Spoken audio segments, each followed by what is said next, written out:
வணக்கம். இது தமிழ் டைலாக் 2.0. இங்கே மண்டே சிறப்பாக ஆரம்பிச்சிருக்கு. கவுண்டம்பாளையம் அவர் தலையில் கிரீடத்தை வச்சிருக்கிறாங்க. கேப்டன் தான் பொறுப்பு எடுத்துறாரு. டீம் பிரிச்சதும் பார்த்தீங்கன்னா பிக் பாஸ் வாழ்த்து சொல்ல போறாரு. டீமே பிரித்து முடிக்கல, அதுக்குள்ளே பார்த்தீங்கன்னா கவுண்டம்பாளையத்துக்கு ஆப்படிக்க ஆரம்பிச்சிட்டாங்க. எஸ், ஒரு முட்டையை எடுத்துட்டாங்க. இன்னொரு முட்டையை எடுக்கிறதுக்கும் ரெடி ஆயிட்டாங்க இன்னொருத்தர். எல்லாம் செம்ம காமெடியாக இருந்தது. இங்கே ப்ரமோவில் பார்த்துருப்பீங்களே, இந்த டப்பா அருண், இந்த அருண் பண்ண வேலை தான் எல்லாத்துக்கும் காரணம். இங்கே டீம் பிரிச்சுட்டு இருக்கிறாங்க. அந்த டீம் பிரிக்கும் போது கிச்சன் டீமில் எதுக்கு அவ்வளோ குறைக்கலாம் அப்படின்னு சொல்லிட்டு இந்த டப்பா சொல்ல, அதுக்கு தீபக் இல்லை கிச்சன் டீம் அங்கே நிறைய வேலை இருக்குது. அது ஸ்கில் ஓரியன்ட் வேலைங்க. அங்கெல்லாம் நம்ம ஏற்கனவே ஆட்கள் போயிட்டாங்க, நம்ம குறைக்க முடியாதுங்க அப்படின்னு அவர் சொன்னாருங்க. அங்கே மட்டும் குறைக்க வேணாம், நீங்கள் மற்ற இடத்துல குறைச்சிங்க அப்படின்னு சொல்ல வந்தார் பாருங்க. அதை பிடிச்சிட்டாங்க. ஸ்கில் ஓரியன்ட் அப்படின்னா அவங்க மட்டும் தான் ஸ்கில் இருக்கா? அப்போ அதுதான் பெரிய வேலையா? அப்போ அதுதான் அத்தியாவசியமான வேலையா? அப்போ இதெல்லாம் மட்டமான வேலையா அப்படின்னு சொல்லிட்டு டிஸ்கிரிமினேட் பண்ணுறதா எடுத்துகிட்டு வந்துட்டான். அதை டிஸ்கிரிமினேட் பண்ணுற மாதிரி அவர் பேசல. தீபக் கொஞ்சம் எலைட் மாதிரி தான் அப்பப்போ நடந்துப்பார், பேசுவார். ஆனால் இதில் டிஸ்கிரிமினேட்லாம் அவர் பண்ணல. அவர் ஜென்ரலாக சொன்னார் ஸ்கில் ஓரியன்ட் அப்படின்னு சொல்லிட்டு. அது விளக்கமும் கொடுக்குறாரு. ஸ்கில் ஓரியன்ட்னா இப்போ எல்லாருமே சமைச்சிட முடியாதுல்ல. இப்போ மற்ற வேலைகள் அது ரொட்டீனாக ஒரே ஒர்க்கு, அது யார் வேணால் பார்த்துட்டு அந்த வேலையை பண்ணலாம் அப்படின்ற மாதிரி இருக்குல்ல. அது லேபர் ஓரியன்ட், இது ஸ்கில் ஓரியன்ட். எல்லாருமே சமைச்சிட முடியாது அப்படின்னு அவர் விளக்கம் கொடுத்தாலும் ஏதாவது கண்டென்ட் பண்ணோம்ல. இதை நைட்லாம் பார்த்தீங்கன்னா முடிச்சுட்டு இருந்துட்டு இந்த திருட்டு பிரியாணி சாப்பிட்டுட்டு கதை அடிச்சுக்கிட்டு மொக்கையாக பேசிக்கிட்டு மொக்கை பண்ணிட்டு உட்காந்துட்டு இருந்துட்டு காலையில் ஆனால் அறத்தூக்கத்துலேயே நிற்கிறது இருக்குல்ல இந்த டப்பா. அதனால தான் பார்த்தீங்கன்னா என்ன சொல்ல வராங்கன்னு முழுசாக புரியாமல் அரைகுறையாக புரிஞ்சுக்கிட்டு அவன் பாட்டுன்னு இஷ்டத்துக்கு கத்த ஆரம்பிச்சிட்டான். இங்கே இல்லை நீங்கள் எப்படி நீங்கள் சொல்வீங்க, இது அப்போன்னா இது பெருக்காமல் இருக்கலாமா, க்ளீன் பண்ணாமல் இருக்கலாமா, க்ளீன் பண்ணுறதும் முக்கியம்தான் தெரியுமா, அது யாரா முக்கியம் இல்லைன்னு சொன்னது, அதுவும் முக்கியம்தான் அப்படின்னு எத்தனை முறை எக்ஸ்பிளைன் பண்ணாலும் புரியல. அங்கே அது என்ன ஆகும்னா கிச்சன் மட்டும் பெருசாக எடுத்துகிட்டு வர்றீங்க, அது மட்டும் தான் வேலையா அப்படின்லாம் அப்படி இல்லை. அது இல்லாமல் ஸ்கில்ஃபுல்லாக யாருமே சமைக்கலை. இவன் தானே அந்த திருட்டு பிரியாணி எல்லாம் சாப்பிட்டுட்டு சொர்க்கம் மாதிரி இருக்கு, போய் படுத்தா சொர்க்கம் மாதிரி இருக்கு அப்படின்லாம் சொன்னவன். அது இல்லாமல் ஜென்ரலாகவே யாராவது சாப்பாடு ஊட்டினாலும் இல்லை சமைச்சாலும் சூப்பராக இருக்கு சூப்பராக இருக்குன்னு சொல்கிறாலும் இவர் தானே. அதுதான் முத்துக்குமரன் எழுந்து கேட்டார். ஸ்கில்ஃபுல்லாக தான் எல்லாருமே சமைச்சிருக்கிறோம், சாப்பிட்டுட்டு வக்கனையாக நல்லா இருக்கு நல்லா இருக்குன்னுலாம் சொன்னல, அப்புறம் அது எதுக்கு சொன்ன அப்படின்னு கேட்டால் அங்கே பதில் வராது இவருக்கு. திரும்ப அதை கிடைக்கிற கேப்லாம் சொல்லிக்கிட்டே இருக்கிறானுங்க. இது எந்த அளவுக்கு போயிடுச்சுன்னா இப்போதான் எனக்கு ஒன்று புரியுது. இன்னைக்கு டாஸ்க் மாஸ்டர் சர்வெண்ட், அதாவது இந்த வீக் வைக்க போகிறதா சொல்லியிருந்தாங்க. அது எங்கேருந்து வந்திருக்குன்னா இங்கிருந்து வந்துச்சோ அப்படிங்கிற அந்த டவுட்டும் நமக்கு இருக்குது. பாருங்களேன், டாய்லெட் கிளீனிங் இங்கே எல்லாருமே டீம் பிரிக்கிறாங்க. கிச்சன் டீம் இருக்க போது சமைக்கிறதுக்கு, cleaning, vessel washing, toilet cleaning இதான் பிரிக்க போகிறாங்க. இப்போ இதில் இந்த மாதிரி ஒரு வார்த்தை இந்த மாதிரி ஒரு டிஸ்கஷன் அவங்க கிரியேட் பண்ணதில் அட்வான்டேஜ் எடுத்துக்கிறதுக்கு நான் டாய்லெட் கிளீனிங் போடுறேன், நான் அதை ஸ்கில்ஃபுல்லாக பண்ணுவேன், டாய்லெட் கிளீனிங்கை நான் எவ்வளோ ஸ்கில்ஃபுல்லாக பண்ணுறேன் பாருங்க அப்படின்னா, ஓகே நல்லா பண்ணுறேன்னா பண்ணுப்பா அப்படின்னு தீபக் சொல்லியிருந்தாரு. இப்போ விஷால் வர்றான். விஷால் அதை இன்னும் காமெடியாக மாற்றுறதுக்கு நான் இன்னும் சுவாரஸ்யமாக கழுவுவேன், அது ரொம்ப முக்கியம் அப்படின்னு அவன் எடுத்துகிட்டு போகிறான். பவித்ரா கை தூக்குறாங்க, இந்த பக்கம் சவுண்டு கை தூக்குறாங்க. முத்துக்குமரன் இவங்கெல்லாம் ஸ்கில்லுன்னு சொல்லுங்கிறாங்க, நான் சுத்தமாக கழுவுவேன் நான் பண்ணுறேன் அப்படின்னு சொல்லிட்டு அவர். ஸோ இந்த மாதிரி ஒவ்வொருத்தராக கை தூக்க 8 பேர் கை தூக்கிட்டாங்க. முத்துக்குமரன் கூட சொல்லிட்டு இருந்தாரு, ஏங்க இதுக்கு இவன் விஷால் சொன்னான் ஃபஸ்ட்டு ஆடிஷன் வச்சு எடுங்க, யார் நல்லா கழுவுறாங்களோ அவங்கள கழுவு விடுங்க அப்படின்னு.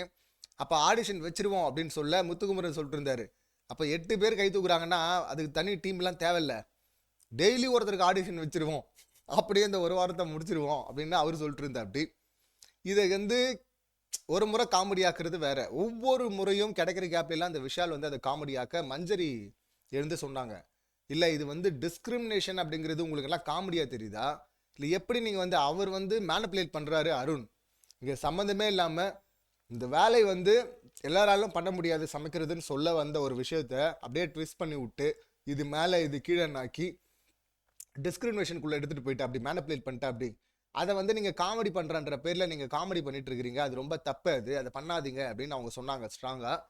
அவங்க சொன்னதும் உடனே இவர் இல்லை நான் அதை காமெடி பண்ணுன்னு பண்ணல அப்படின்னு சொல்லிட்டு விஷால் உருட்டினாலும் அதை அப்படி தான் பண்ணிட்டு இருந்தான். இந்த ரஞ்சித் ஐ மீன் அருண் ஆகட்டும், விஷால் ஆகட்டும், இவங்க வேலையே தான். யாராவது ஒரு வார்த்தை சொல்லிட்டாங்கன்னா அந்த வார்த்தையை எடுத்துட்டு திரும்ப திரும்ப திரும்ப திரும்ப குத்தி விட்டுறது இருக்குல்ல, அது ரொம்ப தப்பு இல்லை.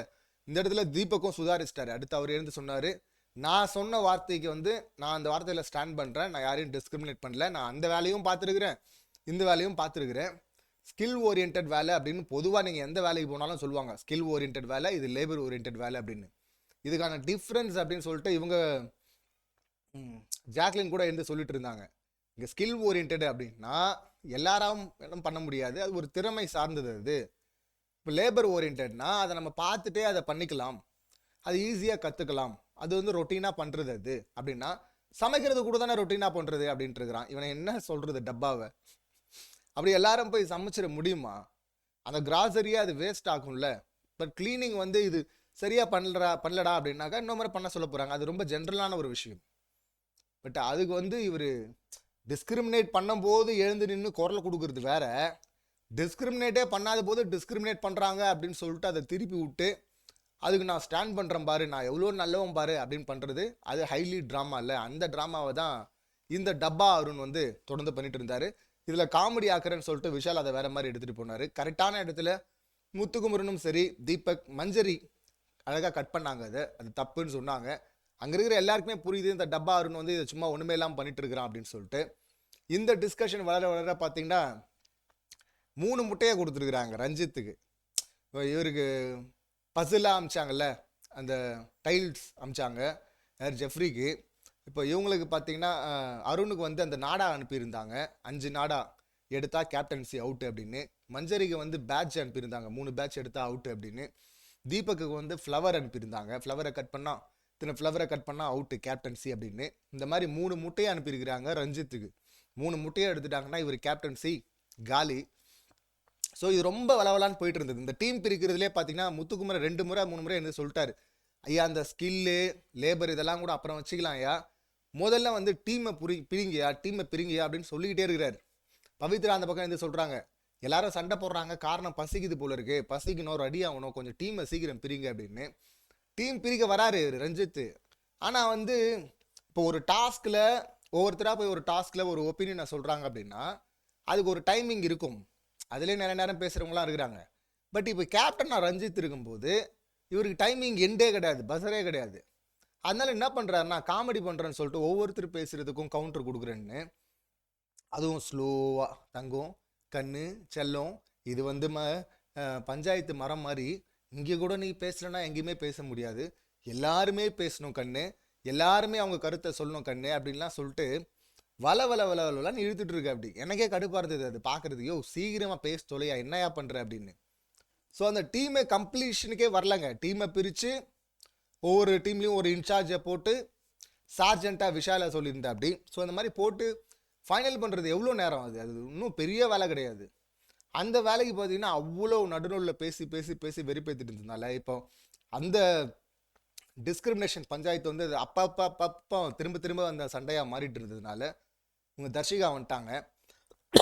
இப்போ தர்ஷிகா வந்து வரதுல விஷாலை வந்து இது மாதிரி மொக்க பண்ணிட்டாங்களேன்றக்கா வராங்களா, பர்சனல் ரீசன் கூட அவங்க இருக்கலாம். அவங்க வந்து முட்டையை எடுத்துட்டாங்க. எடுத்து கேப்டன் வந்து இங்கே ஸ்ட்ரிக்டாக இருக்கவே மாட்டேங்கிறாரு, இங்கே எல்லாரும் சொல்ல வேண்டியதாக இருக்குது, கேப்டன் பேசிட்டு இருங்க, கேப்டன் பேசிட்டு இருங்க அப்படின்னு சொல்ல வேண்டியதாக இருக்குது. அந்த முறை ஒவ்வொரு முறையுமா சொல்லிட்டு இருக்க முடியும்? இது ஒரு சிம்பிள் டாஸ்க்கு, டீமை பிரிக்கிறது. இதுலேயே பார்த்தீங்கன்னா இவ்வளோ குழப்பம் வருது, இவ்வளோ சண்டை வருது, இவ்வளோ தயக்கம் இருக்குது அவருக்கு, இது மாதிரி பேசிக்கிட்டே இருக்கிறாரு. ஸோ அதனால் இந்த முட்டையை நான் எடுத்துடுறேன் அப்படின்னு சொல்லிட்டு எடுத்துட்டாங்க. இதுக்கு வந்து ஒரு குரூப் ஆஃப் பீப்புள் என்னம்மா இன்னும் கேமே ஆரம்பிக்கல. இப்போ ஜாக்லின் கோவா கேங்கில் ரயான் தவிர நேற்று குத்துல பார்த்தீங்கன்னா நாங்கள் இண்டிவிஜுவலாக கருத்து சொல்கிறோன்னு மாதிரி இருக்காங்க பொழுது. ஸோ ஜாக்லின், சௌந்தர்யா, ஜெஃப்ரி, இந்த பக்கம் தீபக் எல்லாருமே வந்து இது தப்பு எடுக்கக்கூடாதுன்னு சொல்லிட்டு இருந்தாங்க. ரயான் வந்து இல்லை கரெக்டு அப்படின்ட்டு இருந்தான். முத்து எழுந்து நான் வந்து ஸ்டாண்ட் பண்ணுறேன் தர்ஷிகாவோட, எடுத்தது ஓகே தான் அப்படின்னு சொல்லிட்டு அவர் சொல்லிட்டு இருந்தா. அப்படி பவித்ரா வந்து இல்லை இவ்வளோ சீக்கிரம் இதை எடுத்துடக்கூடாது, நீங்கள் ஒரு முறை குறை சொல்லியிருக்கணும், அதை சரி பண்ணலன்னா தான் நீங்கள் எடுக்கணும் அப்படின்லாம் சொல்லிட்டு இருந்தாங்க. அது ஒரு கேப்டன்சிலையும் ஒரு முறை சொல்லிட்டா இருப்பாங்க, அது தேவையில்லை. முத்து சொன்னதுக்கு வந்து ரொம்ப கரெக்டாக இருந்தது. பாருங்க இன்னும் நீங்கள் ஆரம்பிக்கலன்றீங்க, ஆரம்பிச்சதுனால தாங்க எப்போ முட்டை வந்துச்சோ கொடுத்து அனுப்புனாங்களோ அப்பயே ஆரம்பிச்சாச்சு. ஸோ டாஸ்க் ஆரம்பிச்சிருச்சு. அதுக்கப்புறம் நடக்கிற தப்பில் வந்து அதை பண்ணலாம், அவர் தப்பு பண்ணால் முட்டையை எடுக்கலாம் அப்படின்னு சொல்லிட்டாரு. இப்ப என்னதான் தங்கம் செல்லம் கோவம் வராதுன்னு இவர் ஊட்டிட்டு இருந்தாலும் உள்ளுக்குள்ள கோவம் இருக்குல்ல, கவுண்டம்பாளையம் வந்தே தீரணும்ல. இப்ப அந்த கவுண்டம்பாளையம் பார்த்தீங்கன்னா அப்பப்ப எட்டி பாக்குறாரு. அப்படி என்ன பண்ணிட்டாரு, ஃபர்ஸ்ட் இது காமெடியா சொல்லிட்டு இன்னொரு முறை பண்ணா எடுப்பேன்னு சொல்லிட்டு போயிடுவாங்க போல தர்ஷிகா அப்படின்னு இவர் எதிர்பார்த்தாரு. ஆனா தர்ஷிகா வந்து எடுத்துட்டாங்க. இப்ப 2 முட்டை தான் இருக்கு. இப்ப திரும்ப என்ன பண்ணாரு, விளக்கம் கொடுக்குறேன்ற பேர்ல, இங்க நான் என்னங்க பண்ணேன், எல்லாருமே பேசிட்டு இருந்தேங்க, எல்லாருக்கும் நான் பேசுறதுக்கு வாய்ப்பு கொடுத்தேன், எல்லாரும் நீங்களா பேசுனீங்க, நீங்களா பிரச்சனை பண்ணீங்க, நீங்களா அடிச்சுக்கிட்டீங்க, கடைசியில வந்து என் மேல பழி போட்டுங்க. இப்ப நீங்களாம் பண்ணவே இல்லையா தப்பு, நான் மட்டும் தான் தப்பு பண்ணனா, நீங்க பண்ணாத தப்ப நான் பண்ணிட்டேனா அப்படின்லாம் இவர் பேச வளவளன்னு இழுத்துட்டு ரொம்ப கல்வி இறக்கத்தை தேடிட்டு இருந்தாரு. ஒரு பரிதாபமா என்ன பாருங்க, உங்களுக்கெல்லாம் மனசாட்சி இருக்காடா அப்படிங்கிற மாதிரிலாம் இவர் பேசிட்டு இருக்கும்போது மஞ்சரி எழுந்தாங்க. எழுந்துட்டு இது இப்போ கூட நீங்க கேப்டனா வந்து பேசுற மாதிரி தெரியல, ரொம்ப கெஞ்சிக்கிட்டு இருக்கீங்க, இந்த மாதிரிலாம் ரொம்ப கெஞ்சிட்டு இருந்தீங்கன்னா இது ரொம்ப தப்பா இருக்கு, நீங்க எங்களை வேற குறை சொல்றீங்க, எல்லாருமே பண்ணலையா தப்பு அப்படின்லாம் எடுத்துட்டு போறீங்க, இது தப்பா இருக்கு, இது கேப்டனுக்கான விஷயம் கிடையாது, இதை நீங்க பேசுனீங்கன்னா நான் இப்போ எனக்கு 2வது மூட்டை எடுக்கணும்னு தோணுது அப்படின்ட்டாங்க. முதல் டாஸ்கே முடியல, அதுக்குள்ள இவங்க 2வது முட்டை எடுக்க வந்து அது 3வது முட்டையை வேற யாருன்னா போய் எடுத்துட்டாங்கன்னா ஸோ முடிஞ்சு போச்சு. கேப்டன்சியை வந்து முதல் டாஸ்க்லேயே புடுங்கின மாதிரி ஆயிடும். அவரும் பார்த்தீங்கன்னா இருக்கட்டும்மா எடுங்கம்மா, ஏன்னா வந்து முதல் நாள் கிரீடம் வச்சிருக்கிறாங்க, வந்து அப்பவே 3 முட்டையும் எடுக்கிறது ஒரு ரெக்கார்டா இருக்கும்ல, இருந்துட்டு போட்டோமா அப்படின்னு சொல்லிட்டு அப்பயும் அவர் புலம்பலை தான் சொல்லிக்கிட்டு இருந்தாரு. மஞ்சரி எடுக்கல, வான் மட்டும் பண்ணாங்க. இது பாருங்க, கேப்டனா வந்து நீங்க கொஞ்சம் கால் எடுங்க, அத்தாரிட்டிவா இருங்க, கொஞ்சம் ஸ்ட்ராங்கா பேசுங்க, முடிவு நீங்க தாங்க எடுக்கணும், எல்லாரையும் பேச விட்டுக்கிட்டு சும்மா அப்படியே நின்றுட்டு இருக்காதீங்க, இல்லை வளவலன்னு பேசிட்டு இருக்காதீங்க அப்படின்னு சொன்னாங்க. ஸோ அதனால பரிதாபம் பார்த்து தான் விட்டுருக்குறாங்க. இல்லைன்னா அது 2வது மூட்டை 3வது மூட்டை கூட அந்த ஒரு டாஸ்க்லேயே எடுத்துடலாம். ஏன்னா அவ்வளவு வளவலன்னு எடுத்துட்டு இருந்தாரு. இதுல வந்து நானா தப்பண்ணேன், நீங்களாம் தானே தப்பண்ணீங்க, நீங்க ஒன்றும் மாடுகள் கிடையாது, நான் வந்து அப்படியே ஜாட்டி எடுத்து அடிக்கிறதுக்கு தொட்ட பிஞ்சிரும் அடிச்சேன்னா, அதாவது ஊமையெல்லாம் எப்படி சொல்றாரு பாருங்க, மாடுனா வந்து நம்ம வந்து அந்த சாட்டை எடுத்து அடிக்கலாம், தொட்ட பிஞ்சிரும், ஆனா இங்க அப்படி பண்ண முடியாது பாருங்க, இங்க எல்லாருக்குமே ஒரு கருத்து இருக்குல்ல, எல்லாருமே மனுஷன் தானே, எல்லாருமே பிளேயர் தானே அப்படின்லாம் விட்டுட்டு இருந்தாரு. வாப்பா எட்டி போகிறாரு லைட்டா கவுண்டம்பாலையும், வாங்க கவுண்டம்பாலையும் அப்படின்னு தான் நமக்கு சொல்ல தோணுச்சு. வந்துருவாரு அப்படின்னு சொல்லிட்டு நினைக்கிறேன், நம்புறேன். ஏன்னா பொறுப்பு கொடுத்ததுக்கு அப்புறம் தான் அந்த வளன்னு காமெடி பண்ணிருக்க முடியாது. மற்றவங்களுக்கு இப்போ முத்துக்குமரன் வந்து அதுக்கப்புறமா இந்த சண்டைக்கு அப்புறமா வந்து தீபக் கிட்ட சொல்லிட்டு இருந்தாரு, ஜெஃப்ரிக்கு வந்து சின்ன பையன் அப்படின்னு சொல்லிட்டு ஒரு ஒரு பார்வையில் வந்து ஒரு சாஃப்ட் கார்னர் அவன் மேலே வச்சோம் எல்லாரும். இப்போ இவருக்கு வந்து பார்த்தீங்கன்னா பெரிய மனுஷன் அப்படின்னு சொல்லிட்டு அப்படி பார்க்குறோம், பரிதாபப்படுறோம். ஆக்சுவலாக இது 2மே பண்ணக்கூடாது, பண்ணாமல் இருந்தால் தான் captain is always a captain, அப்படி தான் அவங்கள பார்க்கணும் அப்படின்னு சொல்லிட்டு இருந்தாரு. ஏன்னா இப்போ அப்படி பார்க்க ஆரம்பிச்சாங்கன்னா நிச்சயமா ப்ரெஷர் அதிகமாக கவுண்டம்பாளையம் மேலே எல்லாருமே சேர்ந்து ப்ரெஷராக போட்டால் அதுக்கப்புறமா கவுண்டம்பாளையம் உள்ளே இருக்கிற கவுண்டம்பாளையம் ஒழிஞ்சிட்டுலாம் இருக்க முடியாதுல்ல, வெளியே வந்து தானே ஆகணும். ஸோ சிறப்பான தரமான சம்பவங்கள் அடுத்தடுத்து நடக்க காத்துட்டு இருக்குன்னு நினைக்கிறேன். இந்த டப்பா முதல் நாளே மொக்க வாங்கியிருக்கிறேன். அப்படி மஞ்சரி முத்து மட்டும் தான் யூஸ்வலாக அடிப்பாங்க. இப்போ மஞ்சரி முத்து தீபக், இந்த பக்கம் சௌந்தர்யாலேருந்து ஜாக்லின்லேருந்து எல்லாருமே சேர்ந்து இந்த டப்பாவை அடிக்க ஆரம்பிக்கிறத பார்க்கும்போது நல்லா இருக்கு, நல்லா இருக்கு. இது இனி ஏதாவது பண்ணமேங்கிறதுக்காக இந்த டப்பா நிறைய பண்ணும், நிறைய அடி வாங்கும். அதே போல் கவுண்டம்பாளையம் ஒரிஜினல் கவுண்டம்பாளையம் வெளியே வரும் அப்படின்னு சொல்லிட்டு எதிர்பார்க்குறேன். இந்த சம்பவங்களை நீங்கள் எப்படி பார்க்குறீங்க, உங்கள் கருத்து என்ன அப்படிங்கிறத கமெண்ட் பண்ணுங்கள். மீண்டும் அடுத்த வீடியோவில் சந்திக்கலாம். நன்றி, வணக்கம்.